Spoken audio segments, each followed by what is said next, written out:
Hello everybody and welcome to today's world affairs. और आज जो हम टॉपिक डिस्कस करने जा रहे हैं that is related to chat GPT. कहीं ना कहीं आपने देखा होगा काफ़ी ज़्यादा जो है वो करंट अफेयर्स में भी रहा है और बहुत पैमाने से चैट जीपीटी, आर्टिफिशियल इंटेलिजेंस, उसका फ्यूचर क्या रहने वाला है, इन सभी बातों को लेकर के आपको चर्चा में देखने को मिल जाएगा कि क्या जॉब क्राइसिस भारत में देखने को मिलेगा या पूरे विश्व स्तर पर आपको देखने को मिलेगा और अलग अलग प्रकार से क्या इसको लेकर के धारणाएं बनाई जा रही हैं। वी विल डिस्कस दिस कि GPT will change how Indian businesses work. अब अगर इसको जो अडेप्ट हो जाएगा वो काफी ग्रो करेगा और जो कहीं ना कहीं इस चीज को लेकर के ये एक मिथ बना के रखेगा वो पीछे भी रह जाएगा। और हम इस वीडियो में जानेंगे कि अगर आप एक बिजनेसमैन भी हो तो आपके लिए भी ये बेनिफिशियल कैसे हो सकता है, स्टूडेंट से लेकर के एवरीवन। तो बस वीडियो को पूरा देखते रहिए और साथ साथ में पसंद आएगा कंटेंट तो प्लीज लाइक, शेयर और सब्सक्राइब भी करिएगा। So let's start this video and this video is presented by me Rajat Dubey. So here we begin. आप देखोगे जनरल पर्पस टेक्नोलॉजी, बेसिकली ये वही टेक्नोलॉजी है जिसको लेकर के जो भी आर्टिफिशियल इंटेलिजेंस है वो इसी पे बेस्ड है। ये जनरल पर्पस टेक्नोलॉजी का मतलब ही यही होता है कि बेसिकली एक पर्पस को सर्व करने वाला टेक्नोलॉजी। जैसे सबसे पहले आप देखोगे तो 18th सेंचुरी में स्टीम इंजन आता है, ठीक है। अब आप स्टीम इंजन को अगर आप देखोगे तो स्टीम इंजन के आने से ठीक पहले क्या होता था कि बेसिकली जो कॉटन मिल्स हुआ करते थे वो पोर्ट्स के आसपास ही बसाए जाते थे, यानी कि 10 से 50 किलोमीटर के इर्द गिर्द में ही वो हुआ करते थे ताकि जो ट्रांसपोर्टेशन है वो कहीं ना कहीं हॉर्सेस से, म्यूल्स से आसानी से कराया जा सके। और इस वजह से कहीं ना कहीं सिर्फ कोस्टल एरियाज का ही विकास हो पाता था, यानी कि जो मिडिल ऑफ द कॉन्टिनेंट में या फिर मिडिल ऑफ द कंट्री में है उनका विकास नहीं हो पाता था। फिर आता है स्टीम इंजन वगैरह और स्टीम इंजन के आने के बाद में आप देखोगे तो कहीं ना कहीं इवन अब वो ट्रांसपोर्टेशन जो है वो आसानी से होने लग गया। और इसीलिए आप देखोगे तो कहीं ना कहीं जमशेदजी टाटा जो हैं वो इवन जब बाकी सभी लोग जो मुंबई शहर में बसते हैं वो नागपुर में चालू करते हैं, क्योंकि वहाँ से स्टीम इंजन का इस्तेमाल करके वो ट्रांसपोर्टेशन भी आसान हो गया, चीप हो गया हॉर्सेस और म्यूल्स के कंपेरिजन में। और उनको क्योंकि उस सेक्टर में वो वहाँ पे नए थे तो इसलिए उनको ग्रो कर पाना आसान रह गया, तो उन्होंने टेक्नोलॉजी का इस्तेमाल किया और वो आगे बढ़े। तो स्टीम इंजन ये आप देखने को मिलेगा कि अलग अलग तरीके से वर्क किया। साथ साथ आप देखोगे तो पहले 100 metres of yarn per hour जब प्रोड्यूस होता था तो उसके लिए 100 वर्कर्स जो है वो लगते थे जो प्रोड्यूस करते थे 10,000 यार्न्स, यानी कि 100 वर्कर्स जो है वो 10,000 यार्न्स प्रोड्यूस करते थे।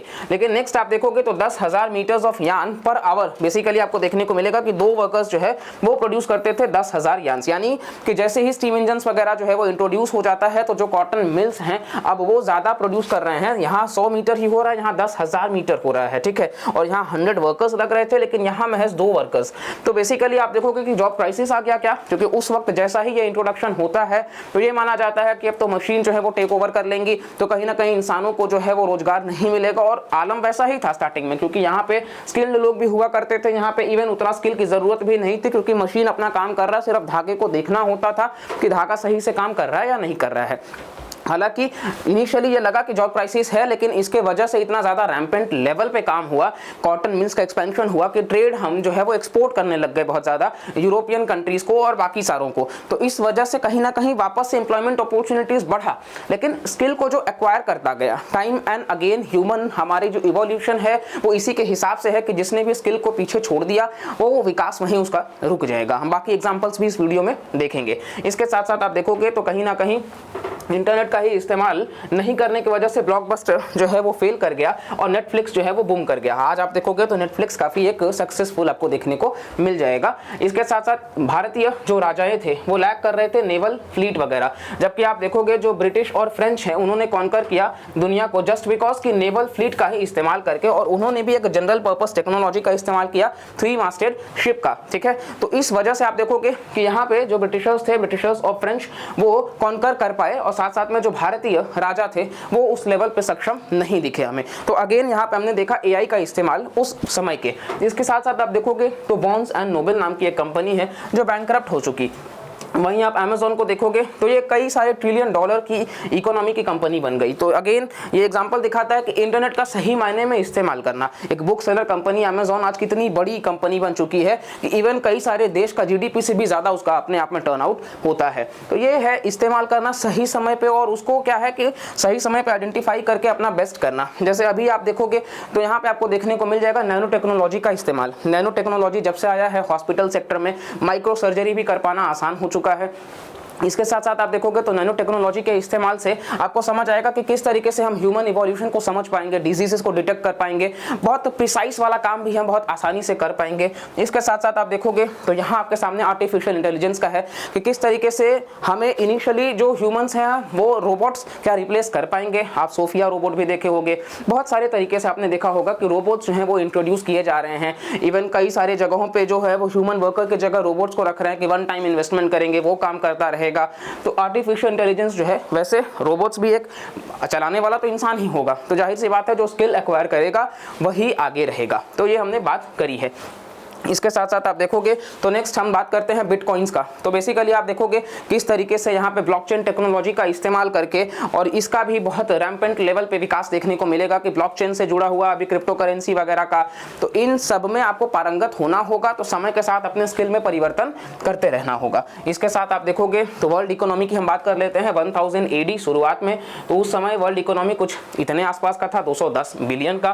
फिर 1500 आते आते वो 430 बिलियन, थोड़ा इजाफा हुआ। 1900 आते आते 3.42 ट्रिलियन, लेकिन 2015 आते आते आप देखोगे तो 108.12 ट्रिलियन डॉलर्स, यानी कि अपने आप में आप 100 साल में देखोगे तो किस तरीके से टेक्नोलॉजी के बूम से जीडीपी जो है वो ग्लोबल लेवल पे कितना ज़्यादा बढ़ा है। आपको साफ साफ समझ में आ रहा होगा इन तस्वीरों में कि किस तरीके से ये ग्राफ जो है वर्ल्ड इकोनॉमी का वो बढ़ा है। अब इसके पीछे कई सारे लोग कारण बताते हैं कि आबादी बढ़ा है। 1900 से लेकर के 2015 तक देखिए आबादी जो है वो बढ़ा है, लेकिन यही एक इकलौता कारण नहीं है कि आबादी बढ़ने का। अभी हम ग्राफ में भी देखेंगे, जैसे आप देखोगे कि जब जब इवोल्यूशन हुआ है तब तब चीज़ें बदली हैं। जैसे आप देखोगे कि सबसे पहले आप देखो कहीं ना कहीं यहाँ हम देखेंगे अगर तो स्टीम इंजन का इंट्रोड्यूस हुआ late 18th to 19th century में।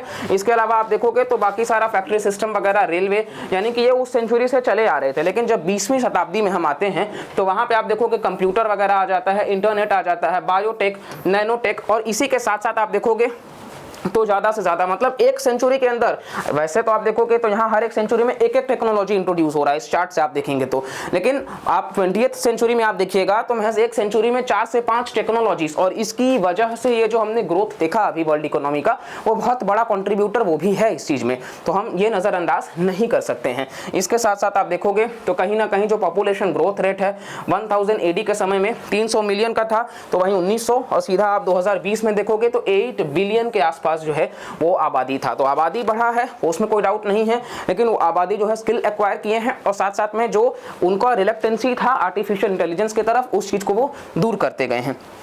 फिर हम यहाँ पे देखेंगे जीडीपी पर कैपिटा, तो 1913 में जीडीपी पर कैपिटा 1526 हुआ करता था। वहीं आप देखोगे तो 2021 आते आते ये $12,235 जो है वो पहुंच चुका था। तो अपने आप में लोग जो हैं वो किस तरीके से अपना इनकम भी बढ़ाए हैं, और ये अपने आप में आपको एक समझ आ रहा होगा कि किस तरीके से ये चीज़ें जो हैं वो जुड़ी हुई हैं, कि टेक्नोलॉजी के आने से आप मतलब जो एक फियर बन रहा है कि क्राइसिस क्राइसिस क्राइसिस, वैसा नहीं है। यहाँ पे आप देख रहे हैं किस तरीके से विकास हो रहा है। हमने हर पैमाने पर देखा, वर्ल्ड इकोनॉमी में भी देखा, पर कैपिटा में भी हमने देखा, और पॉपुलेशन ग्रोथ रेट भी हो पाना इसीलिए है क्योंकि वो स्किल एक्वायर कर रहे हैं, तो लाइफ एक्सपेक्टेंसी बढ़ रही है, बाकी चीजें भी इंप्रूव हो रही हैं। और यहाँ पे आप देखोगे तो पॉपुलेशन और वर्ल्ड जीडीपी पर कैपिटा के हिसाब से आपको देखने को मिलेगा, दोनों जाकर के ऑलमोस्ट जो है ग्राफ वो मिलता हुआ आपको नजर आएगा, ठीक है। और यहाँ पे साथ साथ आप देखेंगे तो कहीं ना कहीं बेसिकली अब हम इस यहाँ पे देखें तो 5 टाइप्स ऑफ अडॉप्टर्स हैं एक टेक्नोलॉजी का, कि मतलब किसी भी टेक्नोलॉजी को अडॉप्ट करने के लिए 5 प्रकार के लोग होते हैं। और इस तस्वीर में आप देखिएगा तो पहले होते हैं अर्ली अडॉप्टर्स, ठीक है। ये वो होते हैं जो काफ़ी प्रैक्टिकल होते हैं और बिजनेस ओरिएंटेड अप्रोच होता है टेक्नोलॉजी के इस्तेमाल करने के सेंस से, जैसे यहाँ बराक ओबामा ने इस्तेमाल किया था ट्विटर का अपने इलेक्शन कैंपेन को लेकर के, तो ये अर्ली अडॉप्टर्स में आते हैं। दूसरा आप देखोगे तो इनोवेटर्स, जो मैक्सिमम रिस्क लेने को तैयार होते हैं और अलग अलग प्रोडक्ट्स का इस्तेमाल करते हैं इसके पहले कि वो मेन स्ट्रीम बन जाए, मतलब जब वो विख्यात होने से पहले उसका इस्तेमाल रैम्पेंट लेवल पे वो करते हैं। जैसे आपके सामने जो तस्वीरें हैं आप देख सकते हैं, मार्क जुकरबर्ग वगैरह और एप्पल के सीईओ स्टीव जॉब्स। साथ साथ आप देखोगे तो अर्ली मेजॉरिटी ये वो होते हैं जो बेसिकली हमारे जैसे इंसान, ठीक है, जैसे हम आप जो है वो अर्ली मेजॉरिटी में है, कि जो बेसिकली अडॉप्शन के लिए कूद जाते हैं, और जब वो लगभग मेन स्ट्रीम बन जाता है या मेन स्ट्रीम बनने के बाद हम उसमें जाते हैं, ठीक है। तो यानी कि जब भी मोबाइल फोन्स का यूजेज बहुत ज़्यादा बढ़ गया या ये ऐप का यूज़ बढ़ गया तो हम उसमें जाते हैं। लेट मेजॉरिटी हम इसमें अपने फादर्स को बोल सकते हैं। अब हमारे माता पिता जो हैं वो फ़ोन इसलिए इस्तेमाल नहीं करते हैं कि वो कहीं ना कहीं हमारी तरह मतलब उनका बहुत ज़्यादा जुड़ाव हो चुका है फ़ोन से, वो फ़ोन इसलिए इस्तेमाल करते हैं क्योंकि अब वो पुराना वाला नोकिया फ़ोन रहा नहीं, ठीक है, तो इसीलिए उनको स्मार्टफोन पे जो है अपने आप को अडॉप्ट करना पड़ा।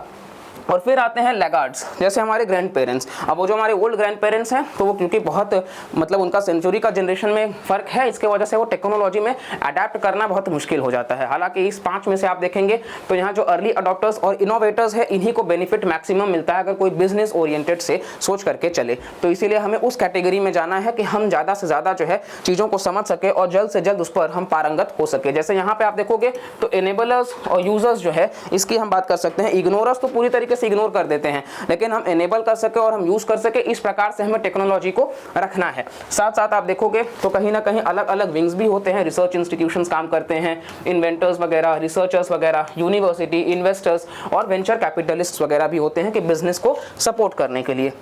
और इसके अलावा हम एक यहाँ पे केस स्टडी देखते हैं यूपीएस का, ठीक है। तो ये यूपीएस जो है वो बेसिकली आपको देखने को मिलेगा कि ये लॉजिस्टिक्स सेक्टर से जुड़ा हुआ है और काफ़ी सक्सेसफुल एग्जांपल है इनका कि बेसिकली इन्होंने राइट टर्न पॉलिसी ही चालू कर दिया था सिंस 2004, जहाँ इन्होंने एलिमिनेट कर दिया लेफ्ट टर्न। मतलब कि ये लेफ्ट टर्न अपने ट्रक ड्राइवर से बोलते थे कि लेने की ज़रूरत ही नहीं है, जस्ट बिकॉज कि आप शॉर्टकट मत मारो, आप लॉन्ग कट से जाओ, ठीक है, लेकिन आप कहीं ना कहीं जैम से बचोगे, ठीक है, आप कहीं ना कहीं ट्रैफिक के वायलेशंस को ना तोड़ो। और इन सारी चीज़ों को आप देखोगे तो कहीं ना कहीं इसी के वजह से आज ये काफ़ी ज़्यादा प्रॉफिट मेकिंग लॉजिस्टिक कंपनी बन चुका है। और इनका जो सिस्टम है वो on road integrated optimisation and navigation system, यानी कि इन्होंने भी टेक्नोलॉजी का इस्तेमाल किया है, जीपीएस वगैरह का, बाकी सारी चीज़ों का, कि नेविगेशन को किस तरीके से वो ट्रैफिक वगैरह को पहले से डिटेक्ट कर सकते हैं और सिंक करके मतलब काफ़ी बेहतर तरीके से चल सकते हैं।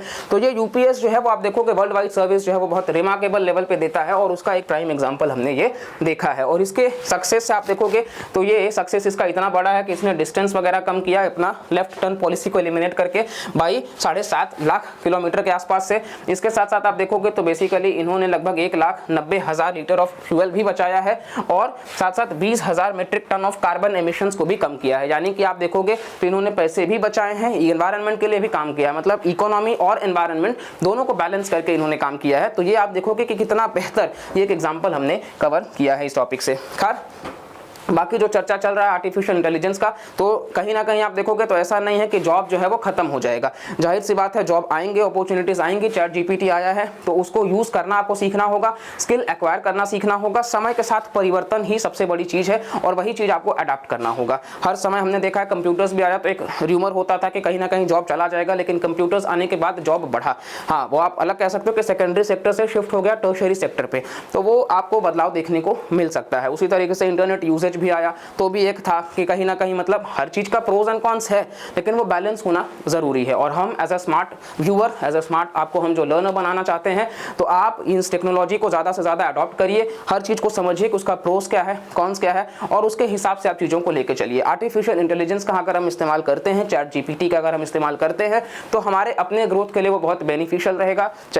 वो हम बिजनेस के पर्सपेक्टिव से देखें, हम एक स्टूडेंट के लिए अगर हम हैं तो वहाँ से भी हम बहुत कुछ सीख सकते हैं कि हमारा जो भी हमें प्रोजेक्ट कोई मिला है, कोई हमें असाइनमेंट मिला है, उससे हम बहुत ज़्यादा कुछ सीख सकते हैं। कॉपी करने की ज़रूरत नहीं है, लेकिन हम उससे सीख सकते हैं कि क्या हम बेहतर बना सकते हैं। फिर बाकी सारे पैमानों पर भी हम इसका इस्तेमाल करके अपने नॉलेज को एक्सपैंड कर सकते हैं। वेल, इस वीडियो से आई होप आपको काफ़ी कुछ समझ आया होगा। ऐसे इंटरेस्टिंग वीडियोज़ अगर आपको पसंद आते हैं तो प्लीज़ सब्सक्राइब करके रखिए, चैनल को लाइक करिए और कमेंट करके भी ज़रूर बताइए, अपना फीडबैक साझा करिए कि आपको कैसे कंटेंट पसंद है, और मैक्सिमम लोगों तक प्लीज़ शेयर करिए, क्योंकि कहीं ना कहीं इस वीडियो को बनाने में एफर्ट ज़्यादा है और ज़्यादा से ज़्यादा अगर आपका सपोर्ट मिलेगा, प्यार मिलेगा, तो हम और ज़्यादा बेहतर अप्रोच के साथ में आप तक वीडियोस डिलीवर कर पाएंगे। चलिए, ये हमारे तरफ से था इस वीडियो में। मिलते हैं अगले लेक्चर में, तब तक के लिए bye bye, take care and जय हिंद।